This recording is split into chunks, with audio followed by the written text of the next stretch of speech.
আমরা আসলে যে পাথরগুলো ভাঙি সেই পাথরগুলো হচ্ছে যেসব মেশিনে ভাঙানো হয়, এইটা হচ্ছে ওয়ান অফ দ্যাম।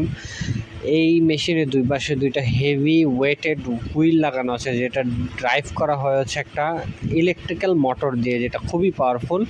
এবং মোটরটা খুবই পাওয়ারফুল এবং এই দুইটা হুইলকে ঘুরায়, যার মাধ্যমে হচ্ছে এই জগুলা হচ্ছে আপ অ্যান্ড ডাউন করে এবং এর মাধ্যমে এই পাথরগুলো ক্রাশ করা হচ্ছে, এখানে দেখতে পারতেছেন। এবং এ টু জেড ভিডিও আপনারা বুঝতে পারতেছেন কীভাবে হচ্ছে আমাদের পাথরগুলো একদম অ্যাকুরেটলি সাইজ মতো হয়। এই পাথরগুলো আবার এটা রিটার্ন হবে, এই জায়গায় আবার আসবে একটা অ্যাকুরেট সাইজের জন্য। সো এইভাবে আমরা হচ্ছে পাথরগুলোকে ক্রাশ করি। এইটা হচ্ছে আমাদের মেশিন, ঠিক আছে।